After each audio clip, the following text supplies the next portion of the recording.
잠깐 같이 기도드리겠습니다.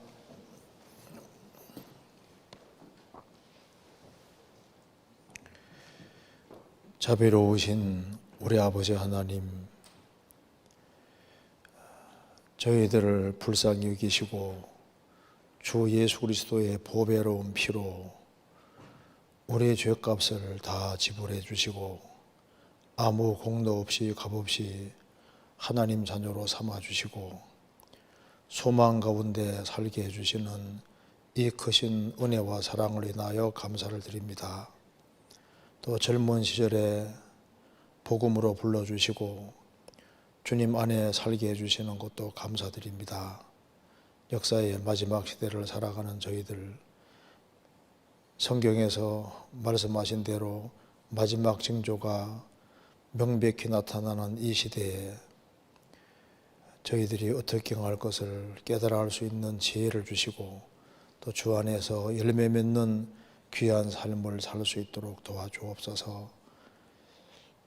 오늘과 내일 이틀간에 같이 하나님 말씀을 배우려고 합니다. 하나님께서 지혜와 총명을 주시고 또 저희들에게 필요한 말씀을 주셔서 주 안에서 어떻게 행할 것을 알 수 있도록 도와주시고 많은 사람을 주님 품으로 인도하는 귀한 삶이 되도록 도와주옵소서. 주 예수 그리스도 이름으로 기도하옵나이다. 아멘. 성경 다니엘서 12장 찾겠습니다. 다니엘서 12장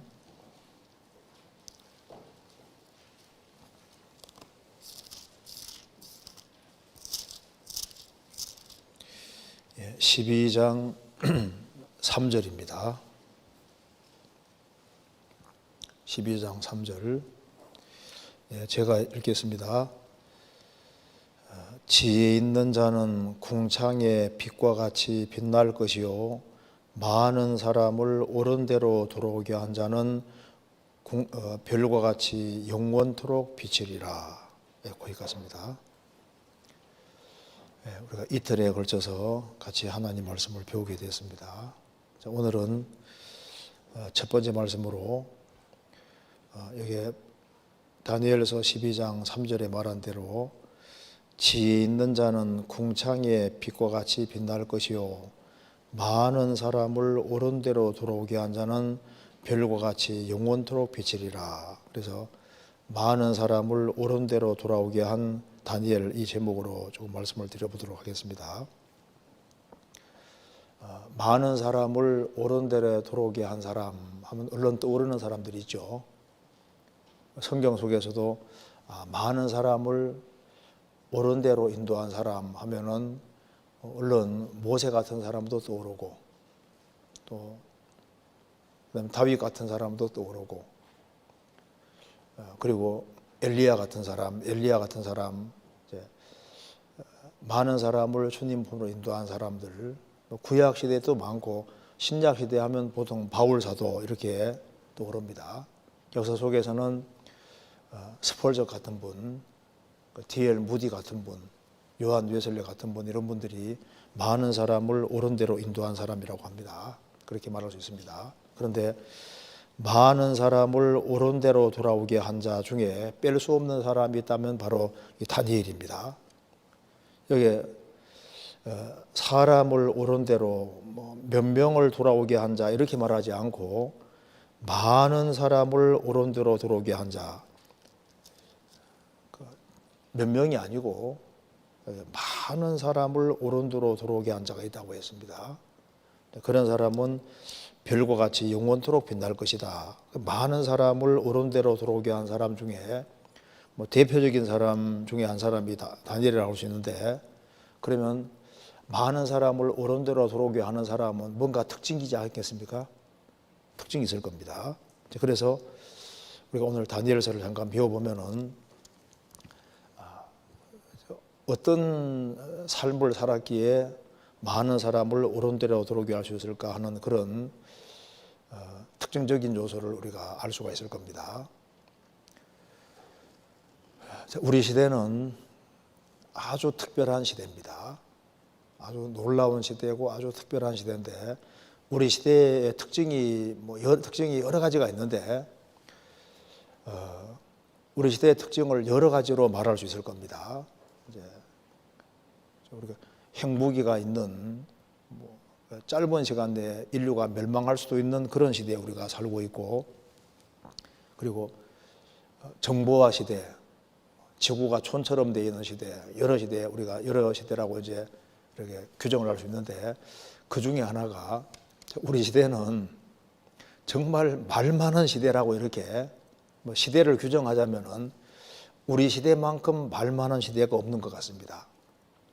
그래서 우리가 잘 아는 대로 요한계시록 16장에 개구리 같은 새의 더러운 영이라는 말씀이 나와 있는데, 마지막 아마겟돈 전쟁, 전 세계가 전쟁하는 전쟁을 말하면서 마귀를 가리켜서 개구리 같은 새의 더러운 영이다. 개구리 같은 영이라고 했는데, 개구리의 특징이 여러 가지 있을 겁니다. 그 중에 하나가 개구리는 시끄럽잖아요. 참 우리 시대에 자기 주장들이 세고 아주 말이 세고 정말 말이 많은 시대입니다. 야고보 3장에 혀는 곧 불의요 불의의 세계라, 혀를 가리켜서 불의, 올바르지 않은 불의의 세계라, 그 혀를 세계라고 했습니다. 혀 때문에 전 세계가 아수라장이 되고, 혀 때문에 국가가 혼란스럽고, 혀 때문에 가정적으로도 많은 문제가 생기고, 우리 시대에 혀로 막 말을 막 하는 시대가 되었습니다. 그래서 여기에 어떤 글이 있는데요. 개에게 물려 어떤 병원 로비에 걸려 있는 글이랍니다.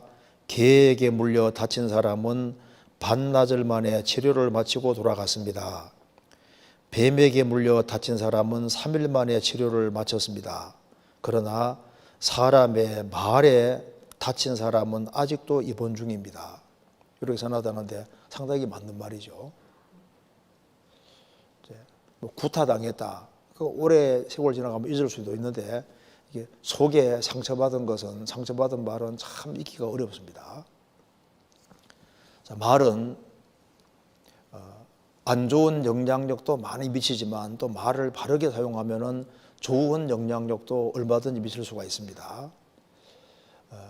어떤 분이 제게 카톡으로 보내줬는데 그 내용이 좋아 잠깐 읽어드리겠습니다. 그 내용이 뭐냐면은, 한 여자분이 딸과 같이 살고 있었는데 딸은 성년이 되어서도 직장을 잘 얻지 못했습니다. 그래서 이제 그 어머니는 병이 들었고 딸은 직장을 잡지 못하고 하니까 먹고 살 길이 막막하니까 집안에 있는 물건들을 이렇게 하나씩 팔아가면서 이제 겨우 연명했는데, 다 팔고 이제 남은 것이 딱 하나밖에 없다는 겁니다. 그래서 가장 소중히 여기는 그 남편 집안에서 대대로 물려온 보석이 박힌 금목걸이, 그 하나가 남은 거예요.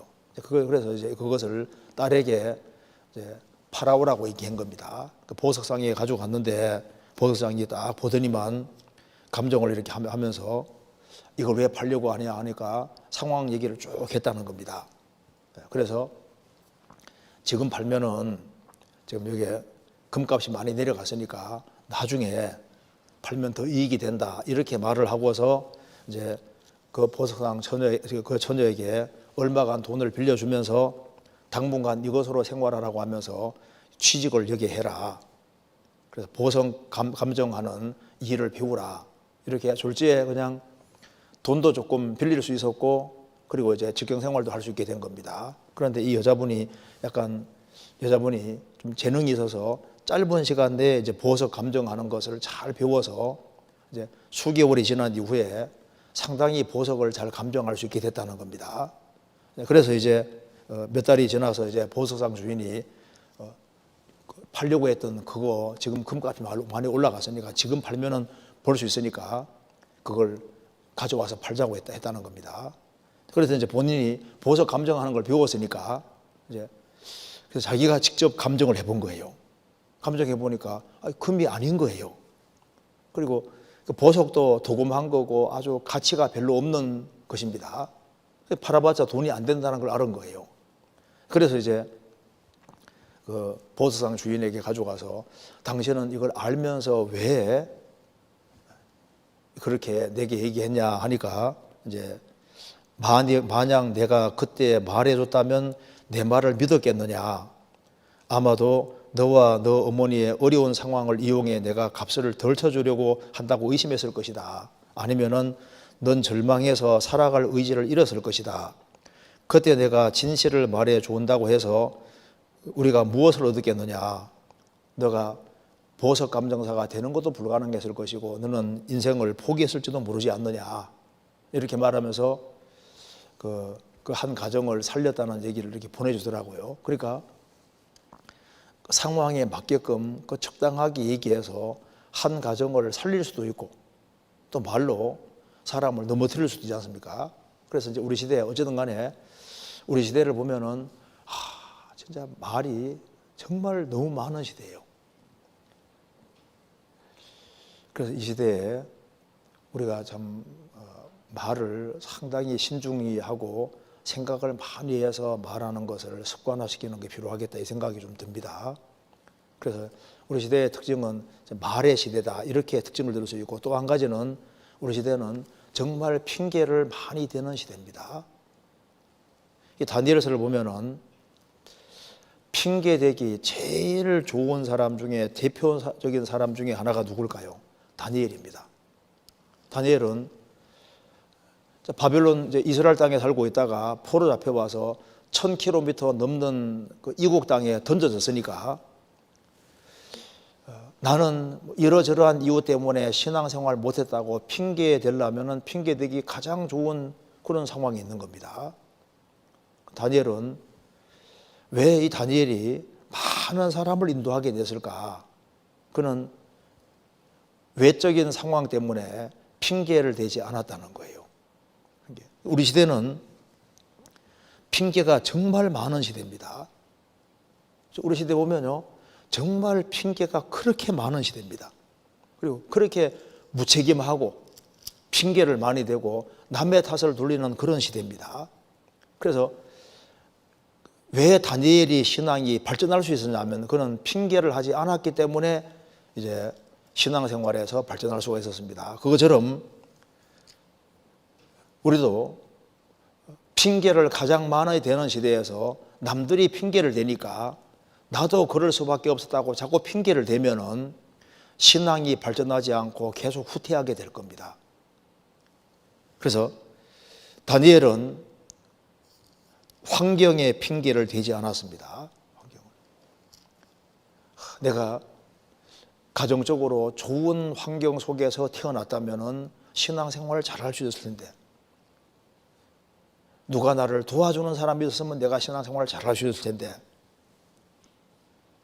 나는 누구 때문에 어떤 형제 자매 때문에 무엇 때문에 부모 때문에 환경 때문에 상황 때문에 이러저러한 이유 때문에 나는 신앙생활을 할 수 없었다고 핑계대면은 그런 환경적인 핑계대면은 신앙생활을 발전할 수 없을 겁니다. 그 다니엘서 쭉 읽어보면 일단 환경의 핑계를 안 댔다는 겁니다.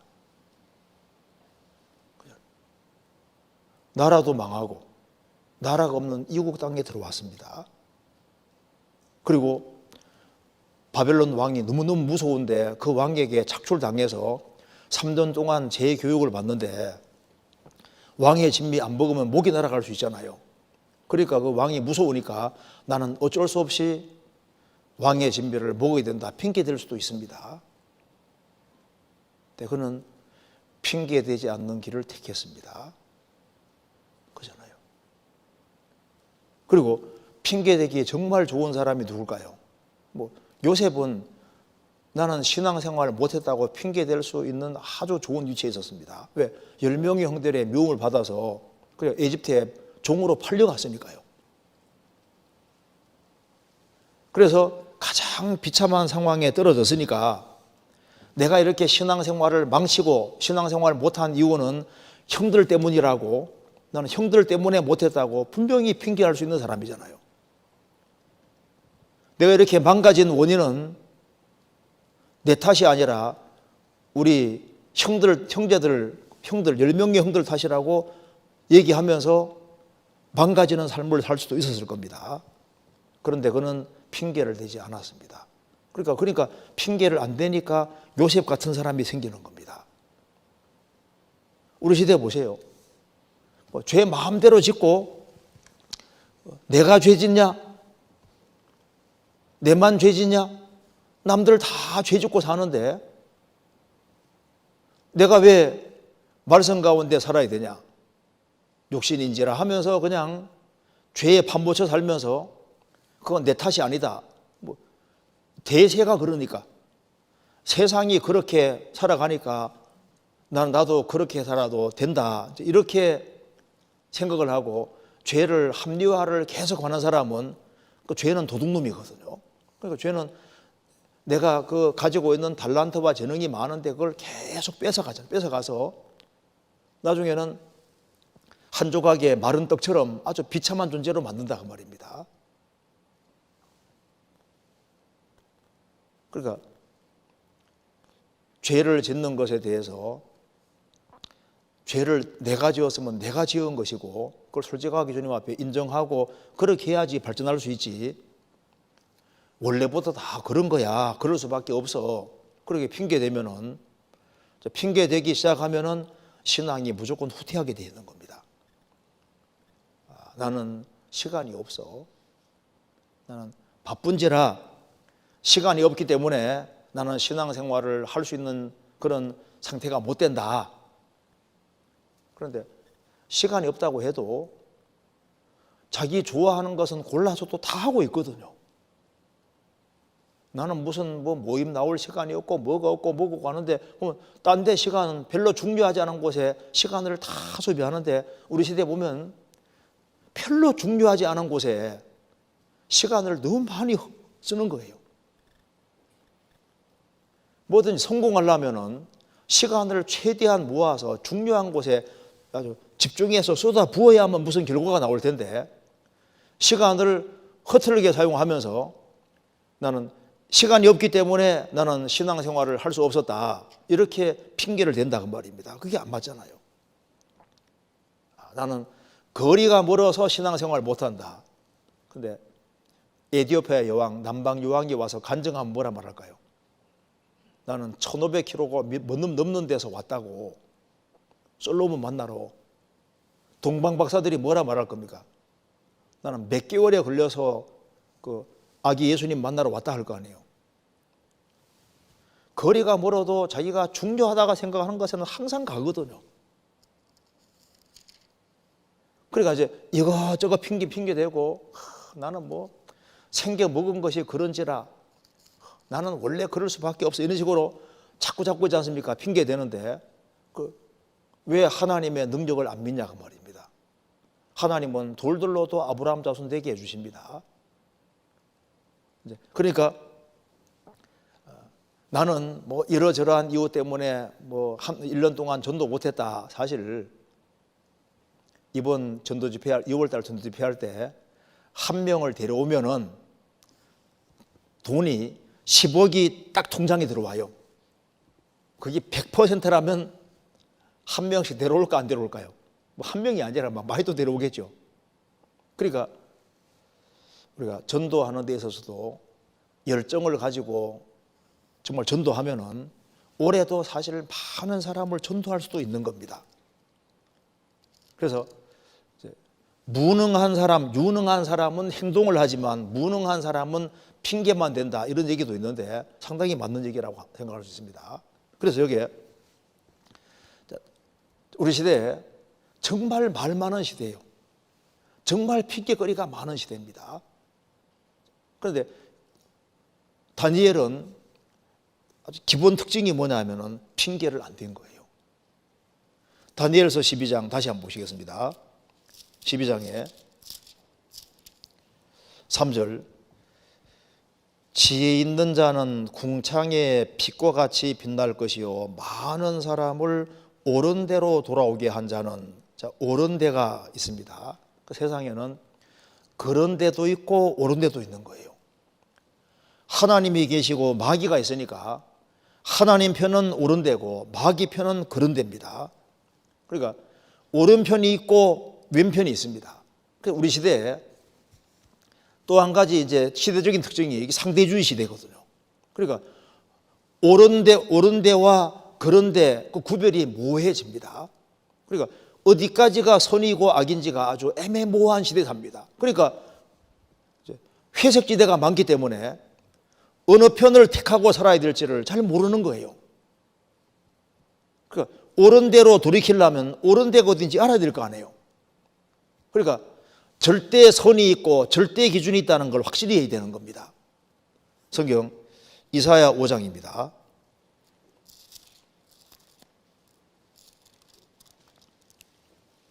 5장 20절.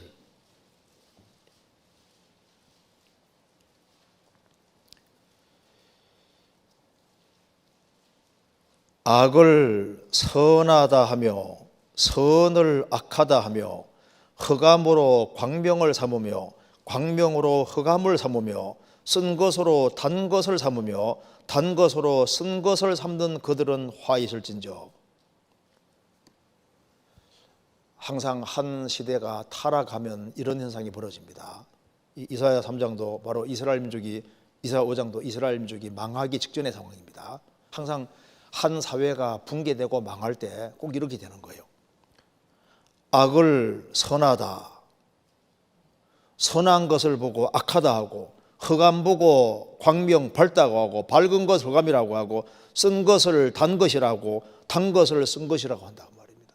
이게 선악이 뒤집어지는 겁니다.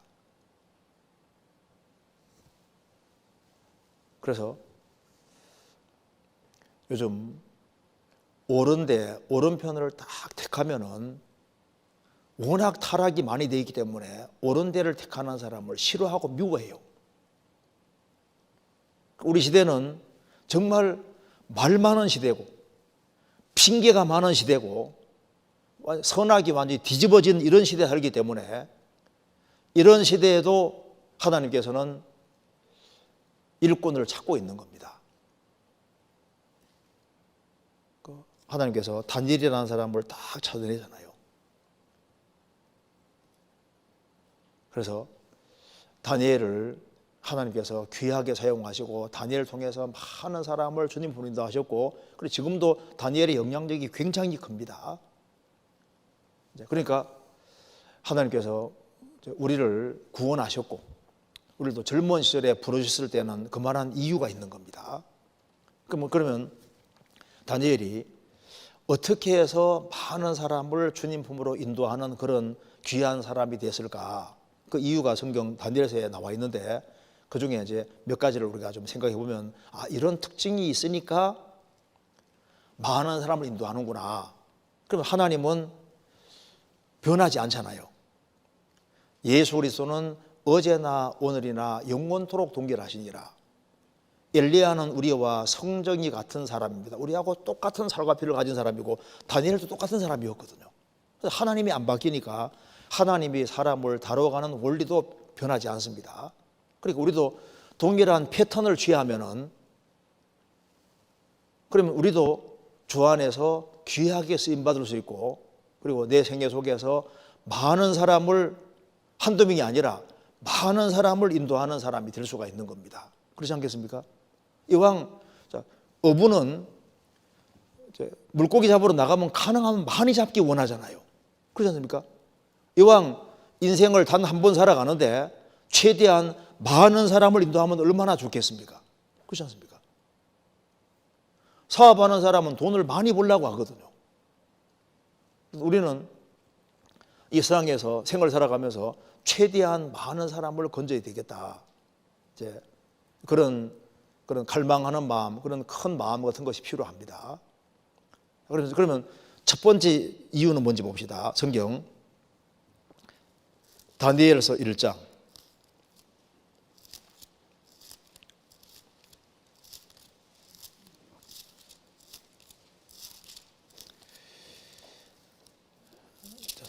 1장 8절입니다.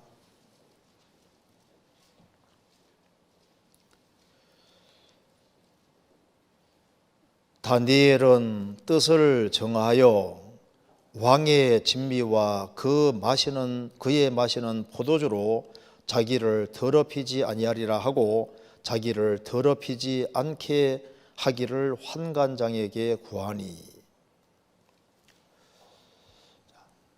여기 이제 다니엘이 귀하게 쓰임받고 많은 사람을 인도하게 된 이유 중에 가장 첫 번째로 들을 수 있는 것은 다니엘은 뜻을 정하여, 이때 포로 잡혀왔을 때가 한 16살 정도 되는 그 나이에 그는 뜻을 정했다. 마음에 결정을 했다 그 말입니다.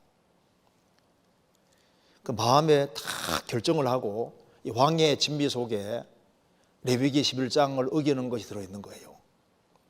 하나님 부정한 짐승을 먹지 말라고 명령하신 명령, 구약시대 때는 그게 중요한 명령이었습니다. 그렇기 때문에 어릴 때부터 신앙적인 교육을 받아왔던 다니엘이기 때문에 이거 분명히 하나님 말씀을 어기는 게 확실한데 어길 거냐 말 거냐 하는 그런 기로에 섰을 때 그는 핑계대지 않고 뜻을 딱 정하고 하나님 말씀을 지키기로 결심을 했습니다. 그래서 이제 환관장에게 이제 요구를 했고 간절한 마음으로 얘기를 했고, 그래서 이제 실험해서 이제 훨씬 더 얼굴이 윤택하게 보이고, 그렇게 해서 이제 하나님 말씀을 어기는 길을 잘 피할 수가 있었습니다. 이제 그래서 다니엘은 하나님 말씀을 지키는 길을 택하니까 하나님께서 얼굴도 더 윤택하게 만들어 주시고, 그리고 다니엘의 결심을 굳히고 말씀 가운데 살려고 결심 굳히니까 하나님께서 그 학문을 배우는데도 하나님께서 지혜라는 걸 특별하게 더 부여 주셨습니다. 17절에 하나님이 이 네 소년에게 지식을 얻게 하시며 모든 학문과 재주에 명철하게 하신 외에 다니엘은 또 모든 이상과 몽조를 깨달아 알더라. 하나님께서 결심을 굳히는 사람에게 피할 길도 주시고 얼굴도 더 윤택하게 만들고, 그리고 하나님께서 그들에게 지혜를, 명철을 주시고 지혜를 주시고, 그리고 나중에 이제 느부갓네살 왕이 이제 이렇게 검사를 해보니까 20절에 왕이 그들에게 모든 일을 묻는 중에 그 지혜와 총명이 온 나라 박수와 술객보다 10배나 나은 줄을 깨달으니라. 이 10배가 히브리어는 10개의 손입니다. 무슨 말이냐면 10사람이 할 일을 한 사람이 할 수 있도록 그렇게 일처리도 빠르고 하나님께서 그렇게 특별한 지혜를 주셨다는 겁니다. 여기 이제 다니엘서 1장에도 결심했다는 말이 나와 있고, 다니엘서 9장 보시겠습니다. 9장 3절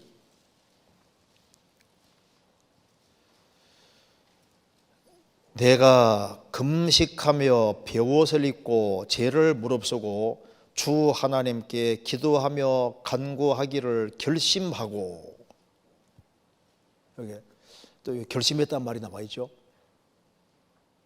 1장에도 결심하고 여기도 결심하고, 다니엘은 하루에 3번씩 기도하기로 결심하고 또 그렇게 꾸준히 했습니다. 다니엘의 세 친구도 우상 숭배를 종용받았을 때 차라리 그냥 죽을지언정 우상 숭배는 하나님 말씀 어기는 거니까 우상 숭배를 안 하기로 결심을 했습니다. 그러니까 이런 결심이 인생을 바꾸는 거예요. 결심. 예수님께서도 이제 공생에 이제 끝날 즈음에 예루살렘 올라가면 죽으십니다. 그런데 예루살렘에 올라가면 죽으시는데 예루살렘에 올라가기로 결심을 굳게 하시고 올라가서 결국은 죽으십니다. 성경 찾아보시겠습니다. 누가복음 9장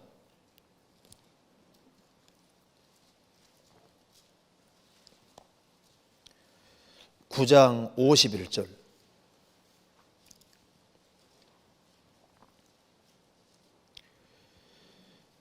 예수께서 성천하실 기약이 차감해 예루살렘을 향하여 올라가시기로 굳게 결심하시고, 그냥 결심이 아니라 굳게 결심하시고, 예수님이 십자가에 죽으셔야만 우리가 구원되고 많은 사람이 구원될 테니까 십자가 달리는 것은 고통스러운 일이지만 주님께서는 예루살렘에 올라가시기로 굳게 결심하시고 올라가셨습니다. 룻기 1장에도 이제 시어머니 나오미가 예루살렘 베들레헴으로 돌아가려고 할 때 며느리 오르바는 시어머니하고 입 맞추고 떠나지만은 룻은 시어머니를 따라갑니다. 따라가는데 아주 결심을 다 굳게 하고 시어머니를 따라가잖아요. 그러니까 젊을 때 뭔가 중요한 문제가 있을 때 결심을 다 굳히는 것이 이게 얼마나 중요한 건지 모릅니다.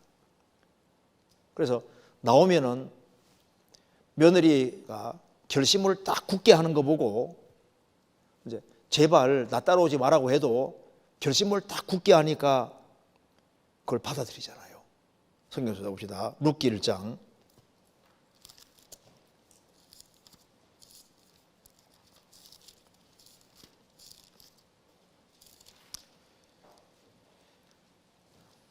1장 18절.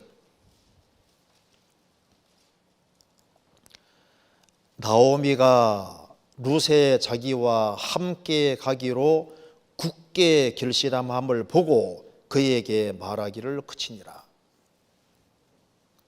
그러니까 시어머니를 따라가는 이유는 시어머니가 섬기는 하나님이 참 하나님인 걸 알았고 이스라엘 백성들이 바로 하나님 백성이라는 걸 알았기 때문에 하나님 백성과 함께 동고동락하기로 마음의 결심을 굳힌 겁니다. 그래서 나오미가 보니까 며느리가 굳게 결심함을 보고 말하기를 그치니라. 인생에서 중요한 일이 있을 때 다 결심 붙이는 게 필요합니다. 다윗도 이렇게 말했습니다. 성경 시편 17편입니다. 17편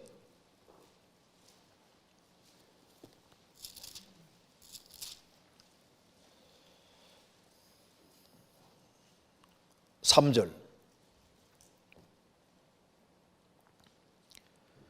주께서 내 마음을 시험하시고 밤에 나를 곤고하시며 나를 감찰하셨으나 흠을 찾지 못하셨으니 내가 결심하고 입으로 범죄치 아니하리이다.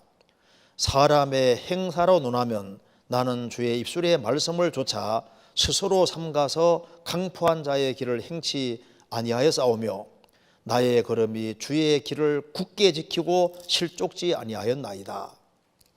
여기 다윗이 말합니다. 마음에 결심이 있습니다. 내가 결심하고 입으로 범죄치 아니하리이다. 사람의 행사로 논하면 나는 주의 입술의 말씀을 조차, 하나님 말씀은 주의 입술의 말씀이니까 입술의 말씀을 좇아서 스스로 삼가서 강포한 자의 길을 행치 아니하였으며 나의 걸음이 주의 길을 굳게 지키고 실족지 아니하셨나이다. 다윗도 내가 입으로 범죄치 아니하리라. 나는 주의 길을 따르리라. 나는 주의 길을 굳게 지키고 살리라. 그 결심을 딱 한 거예요. 결심을 하고 사는 사람하고 안 하고 사는 사람은 다를 수밖에 없습니다. 오른편도 있고 왼편도 있고 옳은 데도 있고 그런 데도 있으니까 어느 쪽에다가 운명을 함께 할 것인지에 대해서 결심을 딱 굳히는 것이 필요한 겁니다. 시편 108편입니다.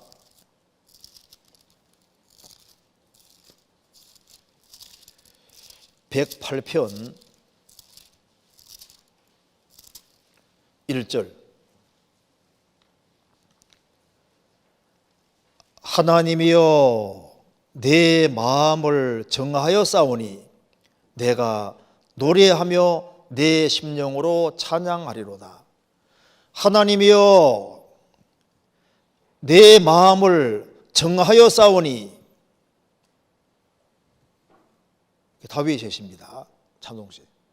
하나님 나는 마음을 정했습니다. 나는 하나님 편에 속하고 하나님 말씀을 지키고 하나님 말씀 가운데 살겠습니다. 결심을 다 굳힌 거예요. 그리고 이 하나님 말씀을 다른 사람에게 전해주기로 마음을 굳힌 겁니다. 시편 71편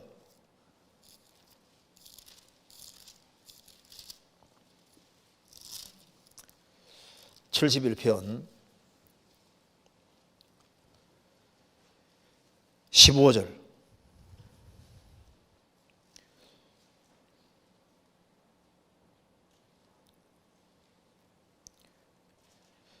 내가 청량할 수 없는 주의 의와 구원을 네 입으로 종리를 전하리이다. 내가 주 여호와의 능하신 행적을 가지고 오겠사오며 주의 의 곧 주의 의만 진술하겠나이다. 하나님이여 나를 어려서부터 교훈하셨으므로 내가 지금까지 주의 기사를 전하였나이다. 하나님이여 내가 늙어 백수가 될 때에도 나를 버리지 마시며 내가 주의 힘을 후대에 전하고 주의 능을 장래의 모든 사람에게 전하기까지 나를 버리지 마소서. 이거 보면은 내가 청량할 수 없는 주의 의와 주의 구원을 내 입으로 총리를 전하리이다. 나는 주의 능하신 행적 또 주의 의만 진술하겠나이다. 하나님이여 나를 어려서부터 교훈하셨으므로 내가 지금까지 주의 기사를 전하였나이다. 하나님이여 내가 늙어 백수가 될 때에도 내가 하나님 맡기신 것을 다 전할 때까지는 나를 버리지 말아 주십시오. 결심입니다. 다윗도 마음에 결심을 했습니다. 우리 인생 살아가는 가운데 결심이 필요합니다.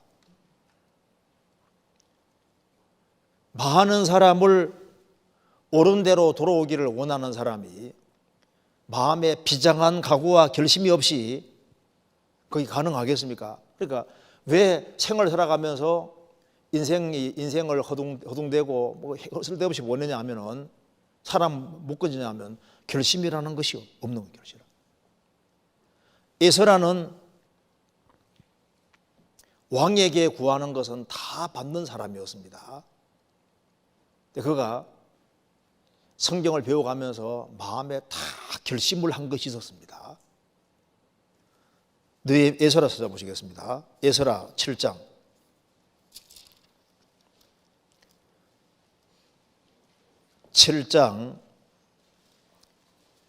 10절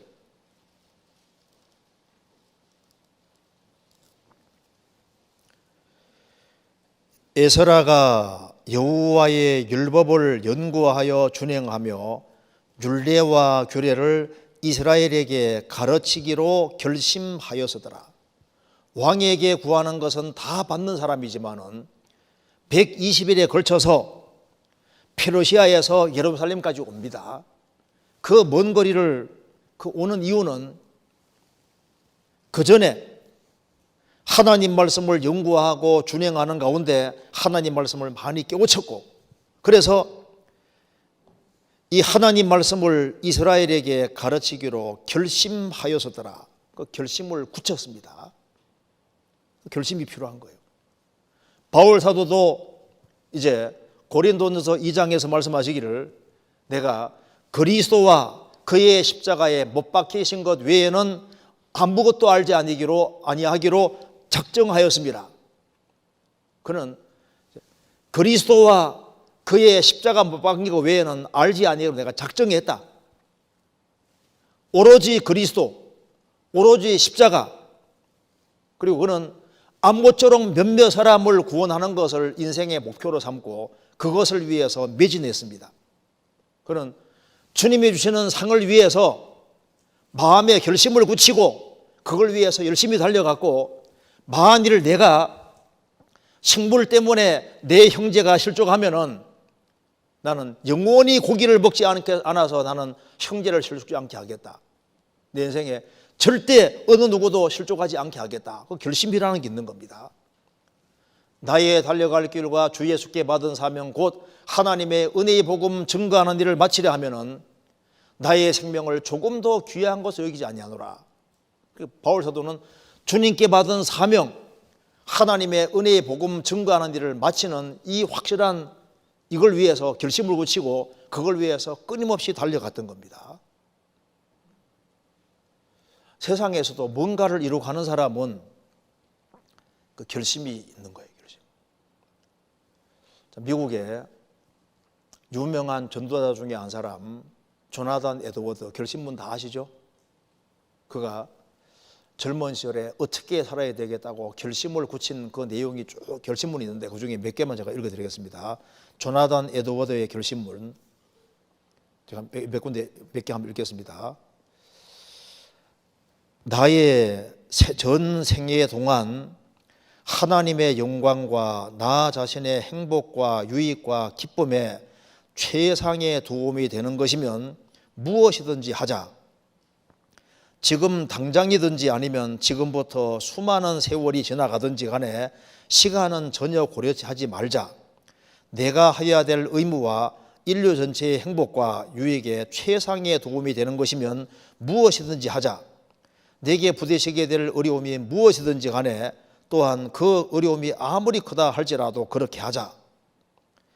하나님의 영광에 도움이 되는 것이 아니면 영혼에 관계된 것이든 육체에 관계된 것이든 또는 적든지 많든지 간에 어떤 것이라도 절대로 하지 말자. 내가 만일 그런 일을 피할 수 있다면 피하자. 단 한순간의 시간도 절대로 낭비하지 말고 그 시간을 가능한 최대로 유익하게 사용하자. 내가 살아있는 동안 힘껏 살자. 만일 내 생애의 최후 순간이라고 가정했을 때 하기가 꺼려지는 것이면 절대로 하지 말자. 그 다음에 매사에 나의 죽음과 죽고 난 뒤에 무슨 일이 일어날지에 대해서 많이 생각하자. 그리고 고통스러울 때 순교의 고통과 지옥의 고통을 생각하자. 너무 고통스러울 때는 순교의 고통, 순교당한 사람이 얼마나 고통받았겠습니까? 지옥의 고통이 얼마나 고통스러운지 그걸 생각하면서 참고 견디자 그 말입니다. 도움과 사랑을 꼭 받아야 할 사람이 누군지를 찾기 위해 노력하자. 그러니까 내 도움이 필요한 사람을 꼭 찾아보자는 겁니다.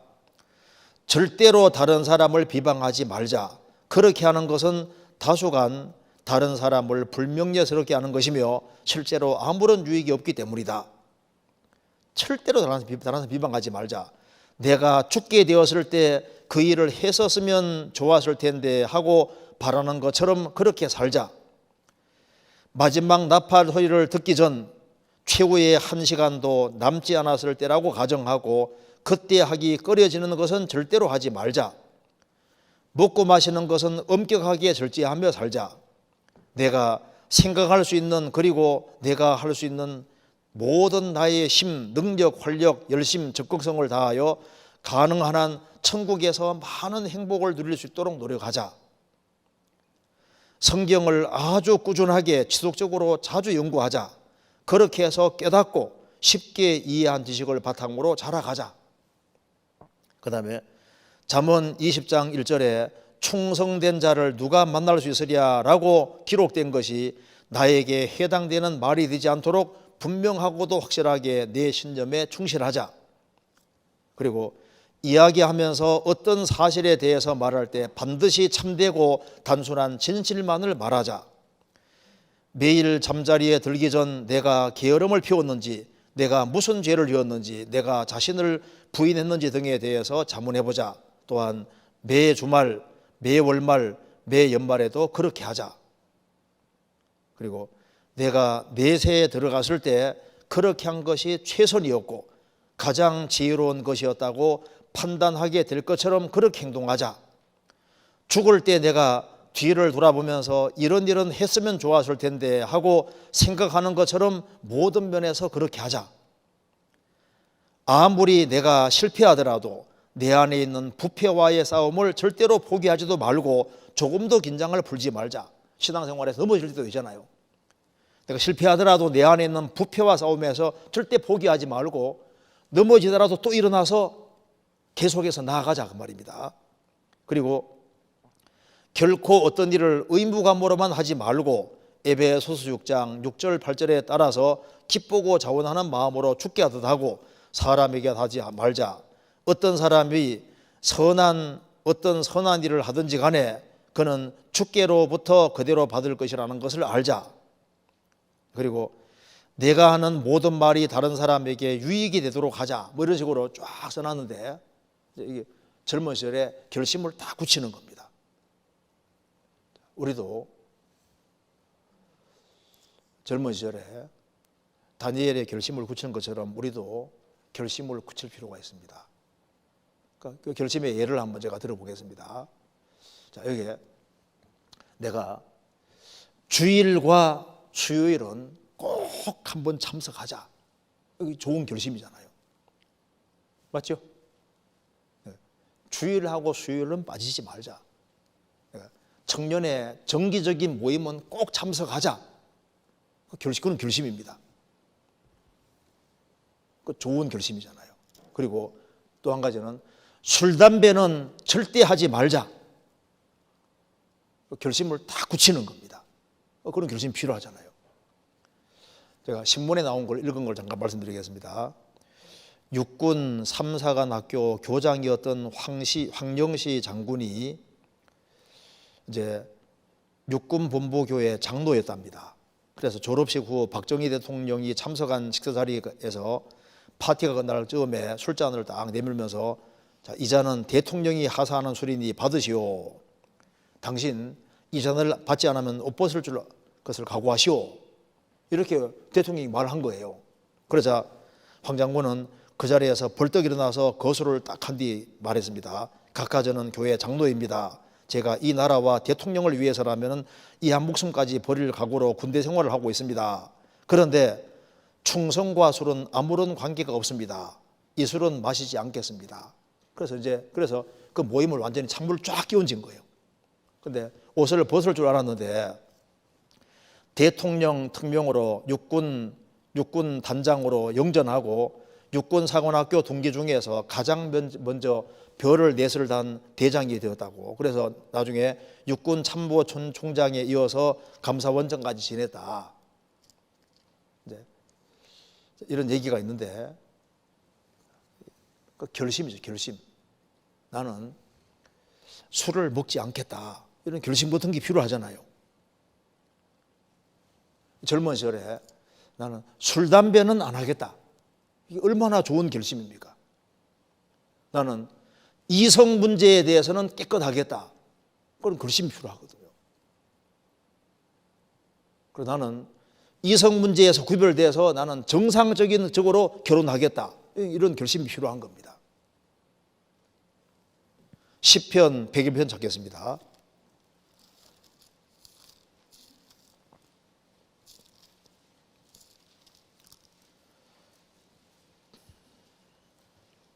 삼절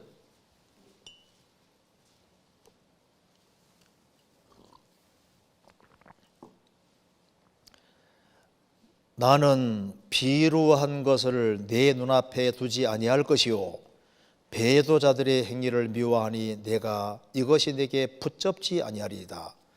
나는 비루한 것을 내 눈앞에 두지 아니할 것이요. 비루한 것이 우상을 말하는 겁니다. 생활을 걸어가면서 주님 옆에 우상을 나는 두지 않겠다. 이런 결심이 필요한 겁니다. 그래서 모든 것을 나는 주님 밑에 두겠다. 주님 위로 올라가면 안 되지 않습니까? 어떤 것도 주님보다 밑에 두겠다. 주님 위로 올라가면 이게 우상이 되는 거예요. 그런 결심이 필요한 겁니다. 그리고 나는 매일 성경 읽고 기도하는 경건의 시간을 갖겠다. 그런 결심이 필요하잖아요. 아가서 2장 찾겠습니다. 2장 15절.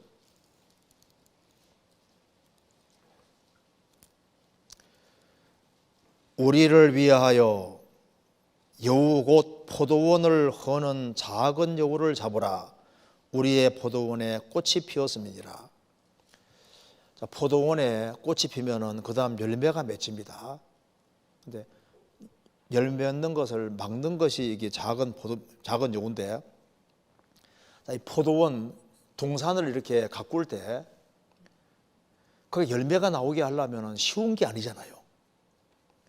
그 동산에 열매가 나오게 하려면은 거기에는 많은 기술이 들어가고 노력이 들어가고 그 인대가 들어가고 가꿔야 되고 그 많은 희생과 수고가 들어갑니다. 우리가 많은 사람을 주님 품으로 인도하고 열매 맺는 그런 삶이 되기 위해서는 포도원을 잘 가까이 되는데, 열매가 맺기 위해서는 포도원 잘 가까이 되는데, 포도원 허는 작은 여우를 잡으라는 명령이 주어져 있습니다.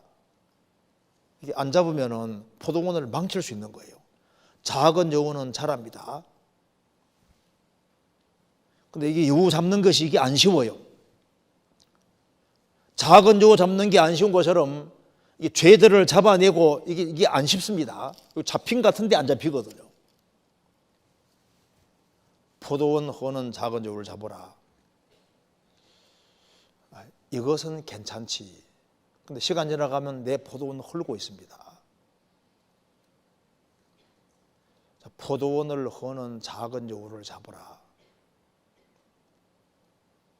나는 기어코 풍성한 열매를 맺게 되겠다. 그런 각오 같은 것이 필요합니다. 그리고 나는 어떤 경우에도 주님이 주신 위치에서 물러가지 않겠다. 뒤로 물러가지 않겠다. 그런 결심이 필요한 겁니다. 스폴전 목사가 얘기한 것 중에 이런 것이 있습니다. 뒤로 도망칠 수 있다면 소명이 아니다.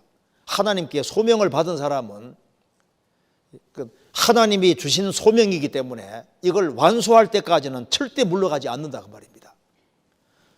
하나님께로부터 소명을 안 받았으니까 물러가지, 하나님께 소명 받았으면 물러갈 수 없다 그 말입니다.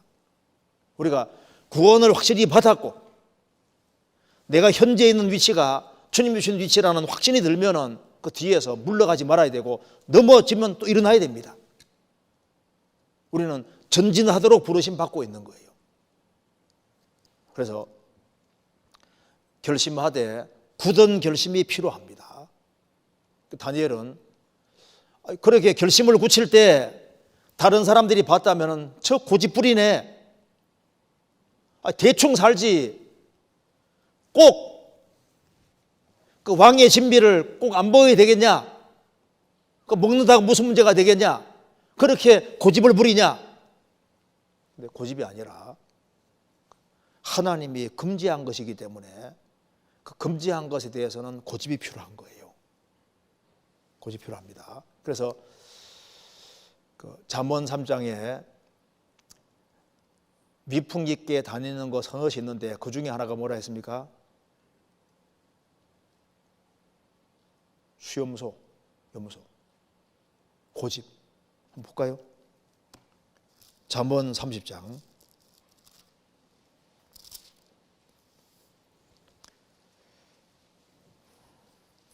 29절.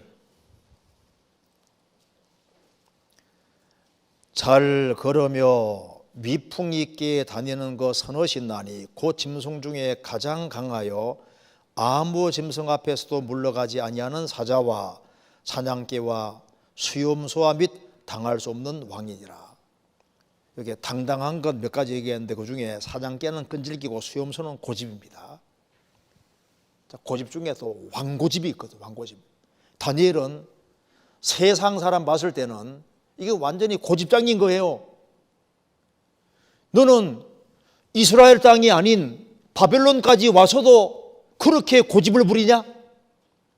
바벨론 땅에 와서도 왕의 진미를 안 벗고 거기에 하나님 말씀을 어기는 게 있다고 해서 그렇게 결심 굳혀야 되냐? 이런 고집장이네. 그런데 하나님 말씀이기 때문에 그걸 말씀을 딱 붙잡는 그 결심을 주님이 축복해 주시고, 그래서 이 수염소 같은 이런 고집인데 말씀을 고수하는 고집은 이건 필요한 거예요. 그래서 아가서 4장과 7장에 술람 여인은 목이 다윗의 망대 같고 상아 같다고. 상아. 그 상아가 얼마나 비싼데요. 목이 비싼 목이 있습니다. 나는 죽어도 말씀 옆에 죽겠습니다. 나는 말씀 지키고 죽겠습니다. 이런 고집이 필요하거든요. 그 다니엘 세 친구 봐봐요. 기어코 우상 숭배 안 하지 않습니까? 나는 목이 달아나도 하나님이 금지한 것이기 때문에 안 하겠습니다. 자, 그런 목은 정말 이게 비싼 목이에요. 목 중에도 비싼 목이 있거든요. 그 가치 있는 하나님이 아주 귀하게 평가하는 그런 복이 있는 겁니다. 그러니까 이런 고집인데 잘못된 고집이 있어요. 잘못된 결심 중에도 잘못된 결심이 있거든요. 성경 한번 찾아보시겠습니다. 열왕기상 12장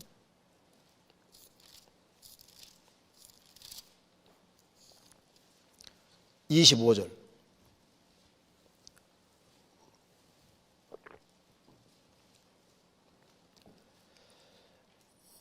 여로보암이 에브라임 산지에 세겜을 건축하고 거기에 살며 또 거기에서 나가서 분회를 건축하고 그 마음에 스스로 이르기를 나라가 이제 다윗 집으로 돌아가리라 하려다. 만일 이 백성이 예루살렘에 있는 여호와의 전에 제사를 드리고자 하여 올라가면 이 백성의 마음이 유다 왕 된 그 주 르호보암에게로 돌아가서 나를 죽이고 유다 왕 르호보암에게로 돌아가리라 하고 이에 계획하고 두 금송아지를 만들고 무리에게 이르기를 너희가 다시는 예루살렘에 올 것이 없도다. 이스라엘아, 이는 너희를 애굽 땅에서 인도하여 올린 너희 신이라 하고. 여기 보면요, 이스라엘 나라가 둘로 갈라진 이후에 이제 매년 1년에 3차 하나님 앞에 나오도록 되어 있으니까 북이스라엘 백성들도 예루살렘에 가게 생긴 거예요. 이러다 보면은 이스라엘 백성들의 마음이 이제 남유다 르호보암 왕에게로 마음이 향하고 나를 죽일지도 모르겠다. 덜컥 겁이 난 겁니다. 그래서 그는 하나님 말씀을 어기는 걸 알면서도 있잖아요, 결심하고 베델과 단에다가 우상을 딱 세웁니다. 이것 때문에 망하게 됩니다. 그러니까 이게 여로보암이 잘못된 결심을 하는 거예요. 나를 죽일지도 모른다.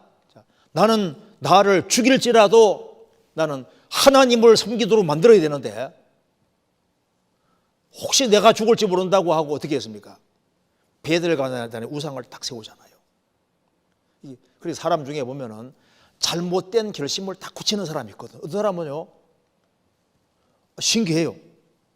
구원을 받았다고 말은 하면서도 참 신기한 것은 교회를 등지는 길을 택합니다. 신기해요. 그리고 교회를 떠나기로 결심을 굳히는 사람들이 있는 겁니다. 그 잘못된 결심이 있습니다. 어떤 사람은 명백히 하나님 말씀이 그렇게 돼 있는데 하나님 말씀을 등지는 거로 마음을 딱 결심 굳히고 징계 받으면 받지 하고 있지 않습니까? 그렇게 담대하게 결심하는 사람도 있습니다. 다니엘은 결심을 다 굳히고 이것이 일생 동안 가는 결심이잖아요. 창세교장에 무두셀라는 65세 결심을 굳혔습니다. 그리고 300년 동안 하나님과 동행하는 거 봐요. 노아는 그 타락한 시대에 하나님 말씀 쫓아서 끝까지 방주 만드는 길을 택하는 그 보통 결심이 아닙니다. 우리 각자에게도 결심이 필요합니다. 결심을 하는 사람과 결심하지 않는 사람은 다를 수밖에 없어요. 결심하지 않는 사람은 르우벤처럼 물의 끓음같이 항상 요동하는 겁니다. 그런데 요셉은 비록 가지 같은 사람이지만 결심을 딱 굳히니까 아주 견고하잖아요. 우리 각자도 많은 사람을 건지기를 원하는 그런 마음이 있다면 마음으로 아주 분명하고 단호한 결심을 해야 돼. 미루지 말고 오늘 당장이라도 결심하는 것이 필요한 겁니다. 그래서 다니엘이 어떻게 해서 하나님 앞에 많은 사람 인도할 수 있는 사람이 됐느냐, 다니엘서는 밝힙니다. 첫째는 그는 결심을 했다. 또 한 가지는 이 다니엘이 바벨론 포로 잡혀오기 전에 그때 이스라엘 땅에 살다가 왔지 않습니까? 그러니까 뭘 받았냐면은 신앙 교육을 받았는데, 자 봐요. 이게 이스라엘 땅에서 어릴 때부터 신앙 교육을 안 받아서 하나님, 신앙 교육 받았다는 말이 무슨 말입니까? 하나님의 말씀이 다니엘 속에 들어가 있는 거예요. 들어가 있으니까 그 왕의 진비를 안 먹으려고 하잖아요. 그렇죠? 그러면 다니엘의 세 친구도 이스라엘 땅에서 우상 숭배가 얼마나 큰 죄인지에 대해서 배웠으니까 우상 숭배 그런 상황이 주어지니까 우상 숭배 안 하는 길을 택하잖아요. 그러니까 이 다니엘이 하나님 말씀을 중시한 사람이라는 걸 알 수 있는 겁니다. 무슨 말이 되시죠? 자, 성경 다니엘서 9장 보시겠습니다. 9장 1절.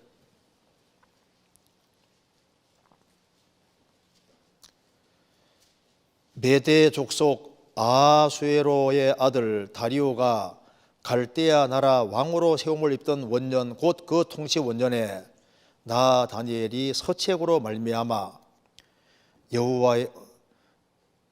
여호와의 말씀이 선지자 예레미야에게 임하여 고하신 그 연수를 깨달았나니 곧 예루살렘의 황무함이 70년 만에 마치리라 하신 것이니라. 여기 보면 서책으로 말미암아라 말. 서책으로 말미암아. 이게 뭡니까? 성경. 그러니까 다니엘은 이국 땅에 지금 와 있지만요, 그는 어떻게 하든 간에 성경을 입수하려고 노력했던 것 같아요. 그래서 예레미야가 쓴 성경을 가지고 있었습니다. 그 무슨 말이냐면은 그뿐 아니라 최대한 하나님 말씀을 어떻게 하든 간에 구하려고 노력해서 자신이 그걸 가지고 읽었던 거예요.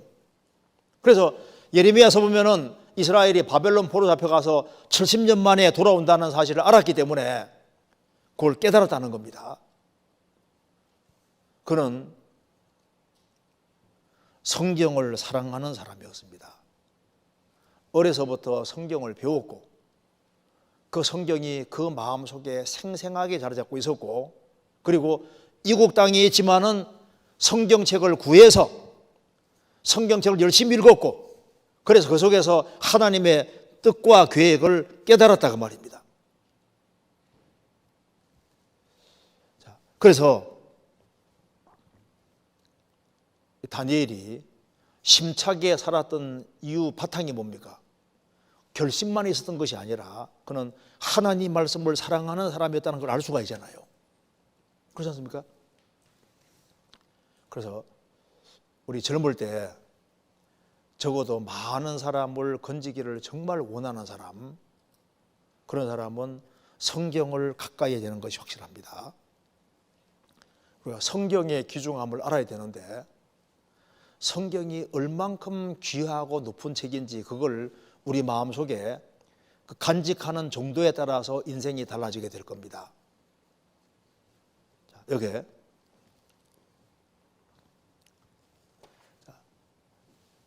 다윗은 성경에 대해서 뭐라 얘기했는지 보시겠습니다. 성경 시편 138편 보겠습니다.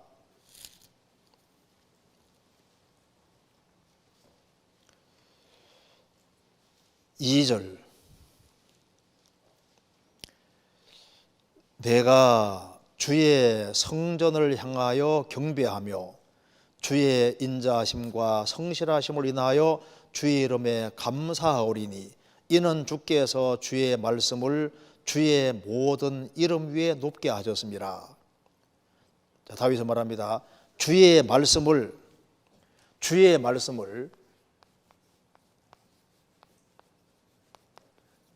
모든 이름 위에 높게 하셨습니다. 세상에 주의 이름보다 높은 것 없잖아요. 주님의 이름보다 높은 것 없는데 여기 주의 모든 이름 위에 높게 하셨습니다. 그러니까 무슨 말입니까? 하나님이 최고로 높여놓은 것이 하나님 말씀이다. 그래서 하나님께서도 말씀 밑에 내려가셨다. 이게 무슨 말입니까? 하나님이 말씀을 딱 하시면은 하나님 말씀에 하나님이 얽어매시는 것이 되는 거예요. 그렇죠? 보여. 하나님께서 내가 전 세계를 물로는 심판하지 않겠다 이렇게 말을 바라시면은 말에 자신이 얽어매는 거라고요. 그러니까 그러면 물로는 세상 심판하면 안 돼, 세계를 심판하면 안 되는 거예요. 그렇죠?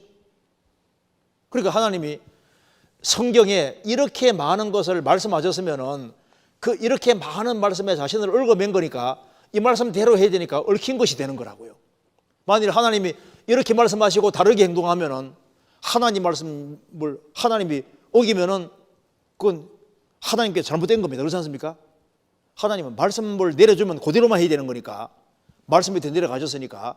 그래서 이제 젊은 시절에 신앙생활을 잘하기 위해서는 뭘 생각해야 되냐면 하나님이 정말 높여놓은 것이 이게 하나님 말씀이고 이 하나님 말씀이 정말 진리이기 때문에 이 하나님 말씀대로 되도록 되어 있으니까 그러니까 이 하나님 말씀을 그대로 믿으면 횡재 맞는 수가 생기는 거예요. 성경 보시겠습니다. 예레미야 44장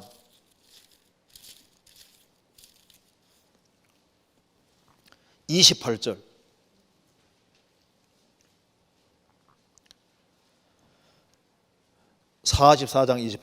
그런즉 칼을 피한 소수의 사람이 애굽 땅에서 나와 유다 땅으로 돌아오리니 애굽 땅에 들어가서 거기 우거하는 유다의 모든 남은 자가 내 말이 성립되었는지 자기들의 말이 성립되었는지 알리라. 이게 무슨 말이냐면은 여기 이제 예루살렘 이스라엘 백성들이 예루살렘에 이렇게 있는데 그 바벨론 나라에서 세운 이제 군대 장관을 이제 죽이게 돼서 어떤 사람이 죽이게 되는 거예요. 그래서 바벨론이 무서워서 예루살렘에 있는 사람들이 어디로 가려냐면 안전한 애굽으로 내려가려고 했습니다. 그런데 애굽으로 내려가기 전에 예레미야에게 물어보자 해서 예레미야에게 딱 물으러 온 겁니다. 그래서 우리는 여기에 있는 것이 하나님 뜻인지 애굽에 내려가는 게 하나님 뜻인지 알기 원합니다. 그래서 10일 후에 하나님이 알려줬습니다.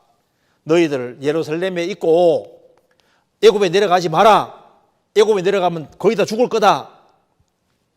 그러니까 이건 하나님 말씀이 아니라고 하고 애굽으로 가는 길을 택하잖아요.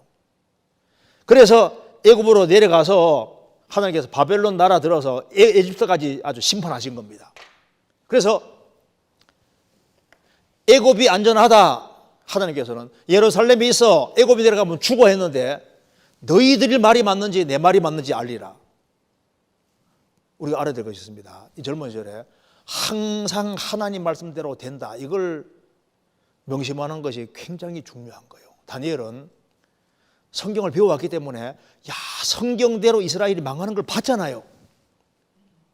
하나님 말씀대로 되는 걸 봤기 때문에 이 하나님 말씀의 중요성을 알고 그러니까 하나님 말씀을 중요하게 생각하니까 하나님이 다니엘에게 다니엘서도 쓸 수 있는 기회 주지 않습니까? 그렇잖아요. 그래서 많은 사람을 옳은 대로 인도하기 원하는 사람은 성경을 배우는데 열심히 합니다. 성경을 배워도 왜 안 깨달아지느냐? 물론 거듭 만난 사람은 성경 안 깨달아져요. 그리고 성경을 배우기 원하는 사람은 죄를 고집하면은 성경은 안 깨달아집니다. 그렇잖아요. 그리고 아주 간절한 마음으로 안 배우는 사람은 하나님이 성경 안 깨닫게 해줍니다. 듣는 태도가 얼마나 중요한데요. 그리고 하나님을 경외할 목적으로 정말 많은 사람을 주님 품으로 인도하려는 그런 마음으로 그리고 순종하는 마음으로 성경 배울 때 성경을 하나님이 깨닫게 해주시는 거예요. 그리고 성실하게 매일매일 꾸준히 간절한 마음으로 배우는 사람에게 주님이 하나씩 깨닫게 해주시는 거예요. 그리고 교회 안에는 성령의 가르침이 있기 때문에 교회 안에서 열심히 배우고 익히고 반복하고 그렇게 하는 가운데 분량에 맞게끔 주님이 깨닫게 해주시는 거예요. 그래서 성경 읽기 싫더라도 순서대로 꼼꼼하게 쫙 읽고 성경 읽을 때 막 무조건 일독만 하면 된다고 막 읽지 아니라 사실은 몇 장짝 읽고 난 다음에 그 중에도 한 장 택해서 오늘은 내가 한 장 잘 익히자 하고 한 장을 열심히 들여다보고 노트 정리하고 그렇게 해서 내가 하루에 성경 몇 장씩 쫙 읽고 뭐 다장 읽든 몇 장 읽든 간에 읽는 가운데서 그중에 한 장을 택해서 오늘 하루는 내가 이 한 장을 내가 잘 익히자는 마음 가지고 그걸 또 보고 해서 하루에 한 장씩만 잘 익히면은 365일 되면 어떻게 됩니까? 364장을 잘하게 되는 거예요. 성경은 그냥 쫙 읽는다고 해가지고 깨달아지는 게 아닙니다. 읽되 그 중에서 한 장이라도 택해서 자꾸 들여다보고 그렇게 해야지 이것이 보이도록 되어 있는 거예요, 성경이. 그렇게 해서 하루에 한 장만 열심히 익히자. 그럼 3년 되면요, 1000장 넘게 혼이 알게 되는 거예요. 성경을 배우는데 그 열정을 안 가지면 안 됩니다. 성경을 배우는데 이게 하나님 말씀이 하나님을 대신하는 거예요. 하나님은 말씀으로 나타나시니까 이 말씀은 진리이기 때문에 다른 것보다 성경을 배우고 익히는 여기에다가 정말 간절한 마음으로 투자를 해야 됩니다. 그래서 성경이 익숙해질 필요가 있는 거예요. 이건 젊은 시절에 이게 가능합니다. 약국 약사는 약 위치를 쫙 알잖아요. 우리는 성경이 하나님의 말씀이니까 성경을 체계적으로 배우고 질서 있게 배우고 그래서 우리 교회에 나오는 좋은 책도 찾아가지고 읽어가면서 성경을 최대한 잘 익힐 수 있도록 뭐 신령하고 신비한 책 그런 거 필요 없고 그건 자기 분량하고 안 맞으니까 내 분량에 맞는 그래서 성경 개요 써놓은 거 좋잖아요. 그래서 어쨌든 성경 전체를 익숙하게 익히려고 노력을 하면은 꾸준히 하면 결과가 나타나게 돼 있어요. 꾸준히. 성경 읽어야 됩니다. 전체 속에서 읽고 저도 성경 참 읽는 게 성경 안 쉽잖아요. 그래서 책 한 권 좋은 거 택했으면 읽어 나가면서 성경 구절 딱 나오면요 찾아가지고 그 장을 또 다 읽어보고 그 인용한 그 성경 내용이 그 사람이 진짜 맞게 인용한지 내가 어떻게 믿어요? 그러니까 거기에 해당되는 장을 찾아가지고 장 전체를 쫙 읽어보면 이 사람 인용했는데 좀 과도하네 맞게 인용했네 알 수 있잖아요. 그러면 이제 책 몇 페이지를 더라도 거기에 성경 구절 많이 들어가 있으니까 성경만 무척 많이 읽게 된다니까요. 이래 읽든 저래 읽든 간에 성경에 익숙하게 되도록 정말 신경 써야 됩니다. 성경을 열심히 읽고 교회 안에서 잘 배우는 게 정말 중요합니다. 근데 성경 하나를 잘못 하면요 아주 이 신앙을 망칠 수도 있는 거예요. 그러니까 항상 검증이 돼야 되니까 교회 안에서 잘 배우면서 그렇게 하는 게 꼭 필요한 겁니다. 그래서 성경이 하나님이 사용하시는 무기인데 그 무기를 성령의 검이 하나님 말씀이니까 말씀을 가지고 있어야 되는 거예요. 다니엘은 하나님 말씀을 확실히 갖고 있는 사람이었습니다.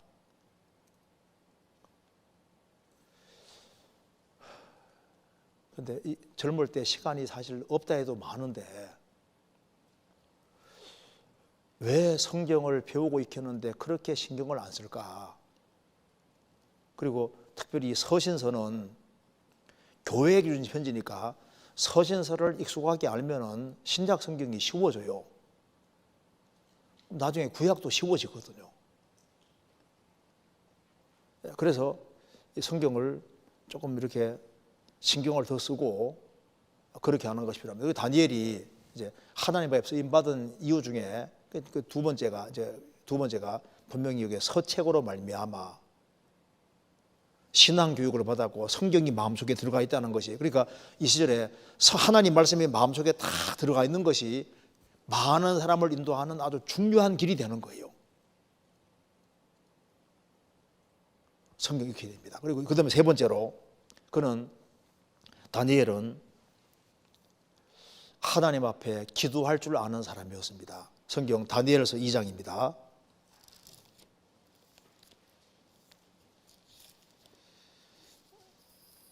다니엘서 2장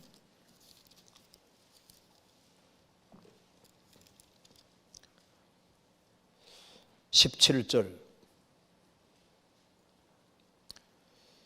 이에 다니엘이 자기 집으로 돌아가서 그 동무 하나냐와 미사엘과 아사랴에게 그 일을 고하고 하늘에 계신 하나님이 그 은밀한 일에 대하여 긍휼히 여기사 자기 다니엘과 동무들이 바벨론의 다른 박사와 함께 죽임을 당치 않게 하기를 그들로 구하게 하니라. 느부갓네살 왕 꿈을 해석하지 못하면 다 죽게 생겼으니까 이때 사방이 확 막혔을 때 다니엘은 무슨 길을 택했습니까? 하나님께 기도하는 길을 택했습니다. 그리고 그는 기도라는 게 중요한 걸 알고 일생 동안 기도를 계속했던 겁니다. 다니엘서 6장입니다. 6장 10절.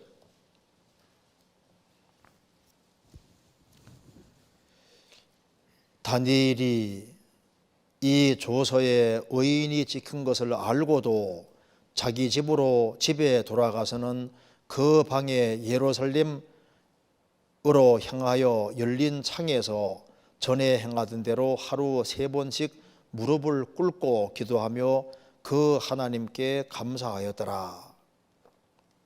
다니엘은 창문을 다 열었는데 예루살렘을 향했습니다. 하나님을 향하는 모습입니다. 하나님을 향해서 창문을 다 열고 그리고 하루에 3번씩 기도하되 무릎을 꿇고 기도하며 그 하나님께 감사하였더라. 다니엘은 뭘 했냐면은 그는 하나님 앞에 기도할 수 있었습니다. 그는 기도하는 것을 배웠고 일생 동안 하나님 앞에 계속 기도하잖아요. 다니엘서 9장 찾겠습니다. 9장 3절.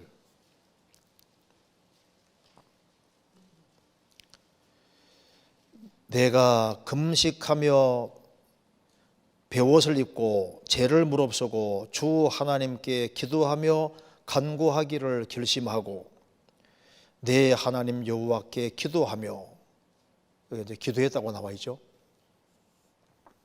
그래서 크리스찬의 신앙생활 속에서 기도는 아주 필수적인 겁니다. 그래서 조지 뮬러가 한 얘기 중에 무릎으로 인생의 싸움을 싸우는 것을 배우지 않은 사람은 아직 기독교의 ABC를 모르는 사람이다. 기독교는 하나님 앞에 무릎 꿇는 겁니다. 기도라는 것이 중요한 거지 않습니까? 그래서 하나님 앞에 기도하지 않으면 마음이 교만해집니다. 기도하지 않으면 강팍해져요. 기도하지 않는 사람은 감사가 없어지고 매사에 불평하게 됩니다. 기도하지 않는 사람은 자기 허물을 깨닫지 못하고 남만 탓하게 되는 거예요. 기도하지 않는 사람은 용서를 못하게 되고 참지 못하게 됩니다. 기도하지 않는 사람은 중요한 문제에서 잘못된 선택을 하게 됩니다. 기도하지 않는 사람은 그 사람 통해 구원 역사도 없고, 그리고 시간 지나가면 신앙이 후퇴되어 있다는 걸 깨닫게 되고 나중에 신앙적으로 비참하게 되는 거예요. 그런데 하나님 앞에 기도하는 사람은, 무릎을 꿇는 사람은 당연히 겸손하게 되고, 그리고 하나님께서 하나님 앞에 마음을 낮추기 때문에 하나님께서 그 마음을 밝혀주십니다. 기도하는 사람은 영혼이 밝아지도록 되어 있습니다. 기도하는 사람은 하나님이 가까이 계시다는 걸 알게 되고, 기도하는 사람은 자기 허물을 쉽게 깨달을 수 있고 자기 잘못을 쉽게 깨닫고 알 수가 있습니다. 기도하는 사람은 주님이 주는 힘이 있으니까 주님의 힘으로 힘차게 살 수 있고, 그리고 주 안에서 능력 있는 삶을 살 수 있게 되고 환난과 역경을 극복할 수 있는 힘을 얻게 되는 겁니다. 기도하는 사람은 용서하는 마음의 저절로 생기게 되어 있거든요. 기도하는 사람은 하나님 말씀을 읽을 때도 기도하는 마음으로 읽으면은 자기가 미처 깨닫지 못하는 말씀도 깨닫게 되는 거예요. 그리고 기도하는 사람은 중요한 문제에서 바른 선택을 할 수 있게 주님 도와주십니다. 여호와를 경외하는 자 누구뇨? 그 택할 길을 저에게 가르치시리로다. 그래서 기도하는 사람은 주님께서 그 사람 통해서 구원받을 만한 사람을 붙여주시고 또 다른 사람을 구원하는데 귀한 도구로 사용하게 되는 겁니다. 그리고 기도하는 사람은 하나님을 붙잡는 사람이기 때문에 그래서 그 사람은 위대하게 되고 아주 존귀하게 되고 하나님의 도우심을 입고 사는 겁니다. 야곱은 얍사바다 간사하다 그런 뜻인데 그는 하나님을 붙잡았기 때문에 야곱은 이스라엘이 되잖아요. 야베서도 가정적으로 큰 불우한 환경 속에 있었지만 그는 하나님께 기도하고 지경이 넓혀지게 되고 존귀한 사람이 됐습니다. 기도하는 것이 도와주는 것이 되는 겁니다. 기도하면 부모도 도와줄 수 있어요. 형제자매 도울 수도 있고 나라를 넘어서도 도와줄 수 있고 그래서 여러 가지로 도움을 줄 수가 있는 겁니다. 기도하지 않는 사람은 내 인생에 하나님 없어도 잘 살 수 있다고 생각하는 사람입니다. 기도의 본질은 하나님께 기대는 거예요. 우리는 연약하기 때문에 하나님께 기대는 것을 배워야 되는데 다니엘은 하나님께 기대는 것을 배운 겁니다. 자기가 연약한 것을 깨닫고 하나님께 계속 그는 기대했습니다. 하나님을 의지했기 때문에 하나님께서 그 인생을 펼쳐주신 거예요. 그리고 여기 이제 다니엘은 우리가 여기 보면 특별히 기도했다는 말이 나와 있는데요. 언제 특별히 기도했냐 하면은 중대한 일을 앞두고 꼭 기도했잖아요. 지금 여기 목숨이 위태위태한 그런 상황 속에 들어가니까 이건 뭐 어찌할 수 없지 않습니까? 그런 고민한 것이 아니라 하나님께 기도했던 겁니다. 중요한 문제가 있을 때마다 기도했는데요. 우리도 마찬가지입니다. 결혼은 중요한 겁니다. 그래서 결혼해서 사람을 선택할 때 정말 하나님이 도와주시라고 기도해야 됩니다. 그리고 어떤 곳에 있다가 다른 곳에 이사할 때도 기도할 필요가 있거든요. 내가 여기 있는데 잘못하면은 인생이 잘못될 수도 있잖아요. 그래서 이 위치를 옮길 때도 기도해야 되고 직장을 옮길 때에도 하나님 앞에 충분히 기도할 필요 있습니다. 그리고 교회를 옮길 때도 마찬가지입니다. 그 기도가 필요한 거예요. 사업하는 사람은 사업할 때도 기도가 필요하고 특별히 어려운 환난을 만날 때 환난 날에 나를 부르는 말씀대로 환난 때 하나님께 특별히 부르짖어야 됩니다. 아주 중요한 인생의 방향 결정하는 문제 앞에서는요 특별히 하나님께 더 매달리는 것이 필요합니다. 그래서 다니엘은 하나님 말씀과 기도에 충실한 사람이었습니다. 우리가 느헤미야에서 보면은 느헤미야가 왕에게 말하기 전에도 잠깐 묵도하고 말했는데 그 묵도한 건 하나님만 봤거든요. 우리가 순간순간 하나님의 도움을 구할 때 하나님이 다 아셔요. 우리가 순간순간 하는 기도도 모으면 그게 굉장히 많습니다. 길게 기도하기 어려운 사람도 순간순간 하나님께 기도할 수 있어요. 그리고 길 가면서도 기도할 수 있습니다. 우리가 순간순간 친구를 만나면서도 기도할 수 있잖아요. 그리고 다니엘은 뭐가 있냐면은 다니엘 설교 보시면 알겠지만 다니엘은 굉장히 성실한 사람이에요. 성실이 딱 바탕이 되어 있는 사람입니다. 그는 성실하고 정말 근실한 사람이었습니다. 그는 근면한 사람이었습니다. 그는 인생을 정말 바쁘게 부지런히 살았습니다. 다니엘서 1장 보시겠습니다.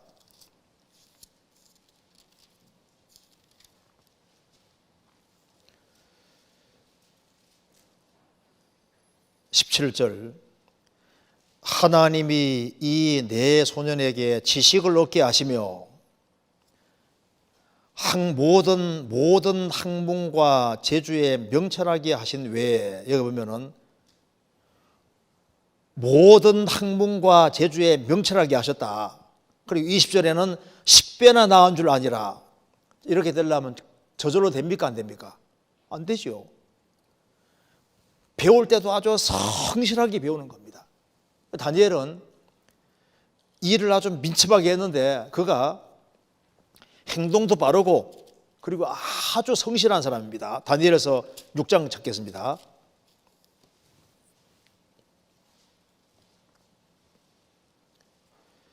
다리오가 자기의 심원대로 방백 120명을 세워 전국을 통치하게 하고 또 그들을 위해 총리 세서를 두었으니 다니엘이 그 중에 하나라. 이는 방백들로 총리에게 자기의 직무를 보고하게 하여 왕에게 손해가 없게 하려 함이었더라. 다니엘은 마음이 민첩하여 총리들과 방백들 위에 뛰어남으로 왕이 그를 세워 전국을 다스리게 하고자 한지라. 이에 총리들과 방백들이 국사에 대하여 다니엘을 고소할 틈을 얻고자 하였으나 능히 아무 허물을 얻지 못하였으니 이는 그가 충성되어 아무 거릇함이 없고 아무 허물도 없었습니다. 어떤 직위 높은 데 올라가는 거기에는 성실이 바탕이 안 되면 올라갈 수가 없습니다. 그는 성실하고 그는 여기 말한 대로 그가 충성되어 아무 거릇함도 없었다. 그는 하나님과 교통되는 사람이었으니까 그가 얼마나 성실히 살았는 줄 알 수 있습니다. 많은 사람을 건지기를 원하는 사람은 자기 주어진 일이 아주 충실히 하는 것이 꼭 필요한 겁니다. 요한 웨슬레가 한 얘기를 한번 읽어드리겠습니다. 할 수 있는 모든 선을 행하라. 할 수 있는 모든 수단을 다해 할 수 있는 모든 방법으로 할 수 있는 모든 장소에서 할 수 있는 모든 시간에 할 수 있는 모든 사람에게 내 생명이 다할 때까지 그렇게 하라는 겁니다. 요한 웨슬레는 정말 이렇게 살아온 것이 맞습니다. 자, 그래서 다니엘은 그가 얼마나 바르게 행했는지 왕의 친구입니다. 왕이 정말 존귀하게 여기는 사람이었습니다. 다니엘이 사자굴에 들어가게 됐을 때 왕이 어떻게 했는지 아시죠? 다니엘서 6장 보시겠습니다. 6장 18절. 왕이 궁에 돌아가서 밤이 맞도록 금식하고 그 앞에 기약을 거치고 침수를 피하니라. 이튿날에 왕이 새벽에 일어나서 급히 사자굴로 가서 다니엘을 얼마나 아꼈으면요, 다니엘이 모함을 받아서 사자굴에 들어가게 됐을 때 왕 중에 어떤 왕이 한 신하 때문에 밤이 맞도록 왕이 금식하고 그 앞에 기약을 거치고 침수를 피하고 그것도 아주 새벽에 막 사자굴로 달려가는 것 봐요. 이걸 보면 다니엘이 얼마나 훌륭한 사람인지를 알 수 있습니다. 그는 왕이 존중히 여기는 사람이었습니다. 그래서 이제 다니엘이라는 사람의 특징을 보면은 다니엘은 특징이 여러 가지가 있는데, 제일 첫 번째로 다니엘은 은총을 하나님 앞에 크게 입은 사람입니다. 다니엘서 9장입니다. 9장 23절.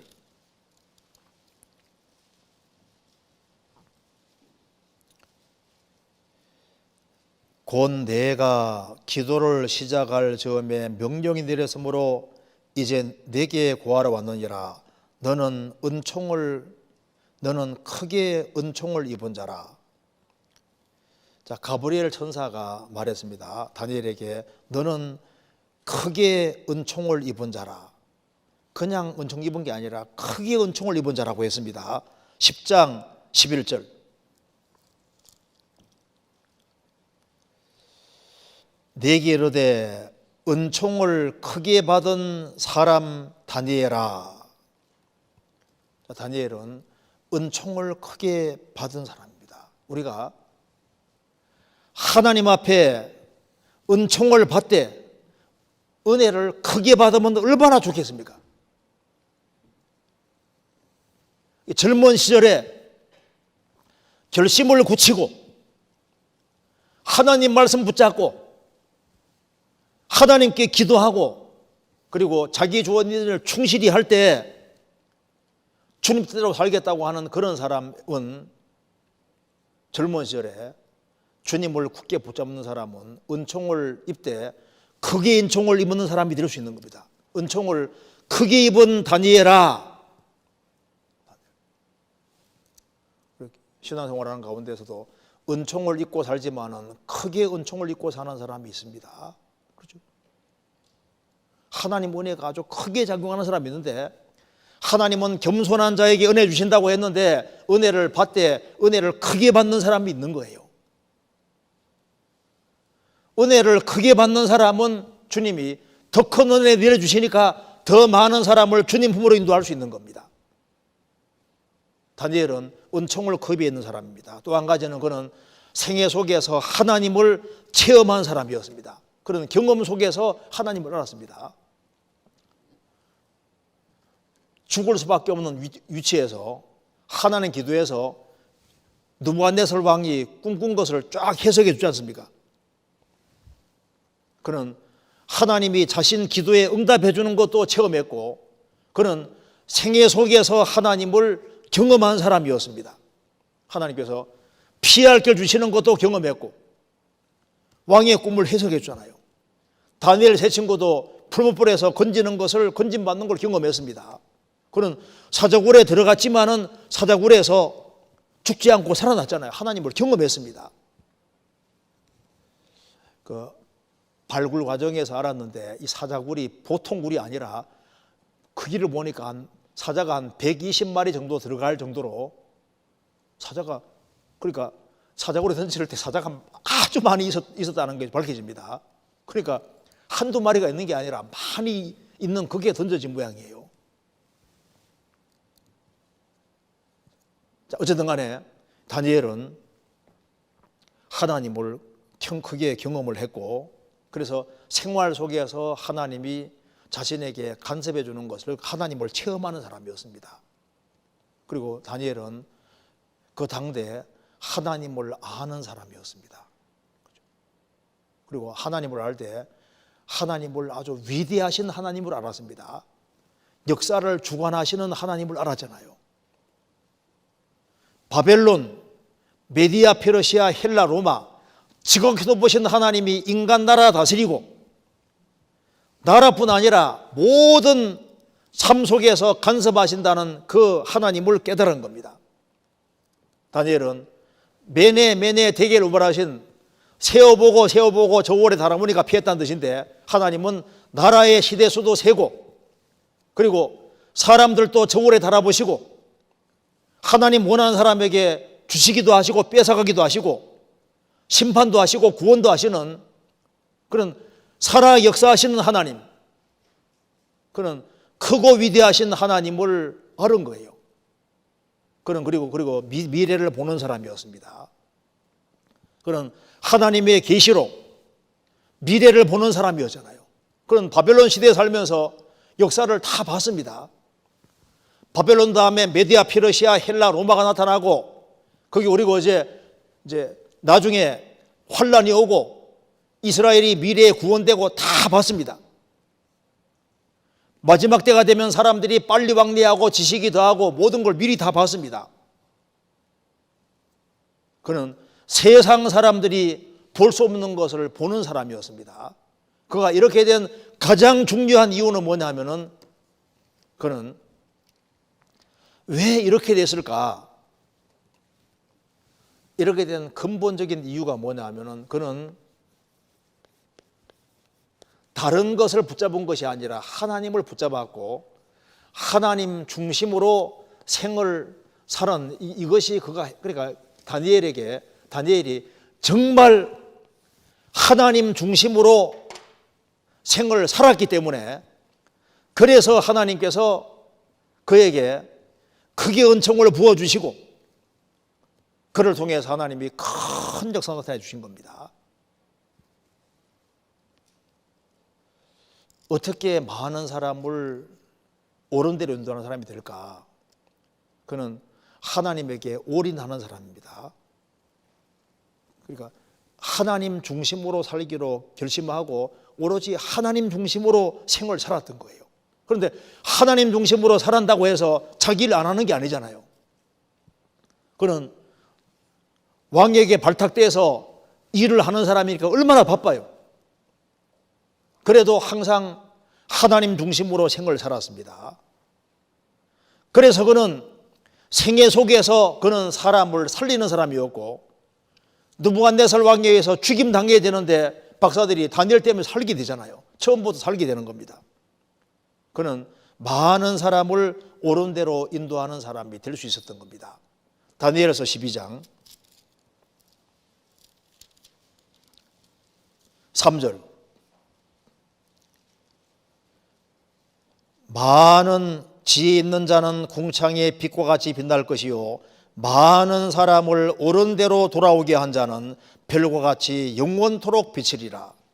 그는 그 당대에도 많은 사람에게 영향을 미쳤고, 그 당대에도 많은 사람으로 하여금 다니엘의 하나님이란 이름을 얻었잖아요. 왕이 하나님을 가르쳐서 다니엘이 믿는 다니엘의 하나님이라고, 그런 하나님 이름을 영광스럽게 했고, 당대에도 많은 사람을 주님 품에 들어오게 했고, 다니엘서가 또 기록되고, 다니엘은 지금도 세계에서 아주 강력하게 영향을 미치는 사람이 됐습니다. 다니엘서를 읽는 사람은 정신이 번쩍번쩍 나잖아요. 왜? 종말에 대해서 다 얘기를 있기 때문에. 그럼 지금도 사람 마음을 각성시키는 책을 쓰도록 하나님 특별히 허락해 주신 겁니다. 다니엘은 자기 행한 그 모든 수고에 대해서 기업을 얻는 겁니다. 다니엘서 12장 13절 같이 읽겠습니다. 너는 가서 마지막을 기다리라. 이는 내가 평안히 쉬다가 끝날에는 내 업을 누릴 것임이니라. 너는 가서, 다니엘이 허락하신 그 길을 계속 걸어갔습니다. 너는 가서 하나님이 정하신 그 길을 끝까지 가는 겁니다. 너는 가서 하나님 정하신 길을 끝까지 가고 마지막을 기다리라. 이는 내가 평안히 쉬다가 끝날에는 내 업을 누릴 것입니다. 그가 바벨론 포로 잡혀와서 살면서 고생을 많이 했지만은 그 속에서 희생하고 수고한 그 모든 것에 대한 결실을 저 위에서 얻게 해주시는 겁니다. 업을 누릴 것이다. 그래서 다니엘이 하나님께 받을 기업과 상급이 얼마나 많겠습니까? 그는 많은 사람을 주님 품으로 인도하는 사람이 됐기 때문에 다니엘이 받을 업이, 기업과 상급이 얼마나 크겠습니까?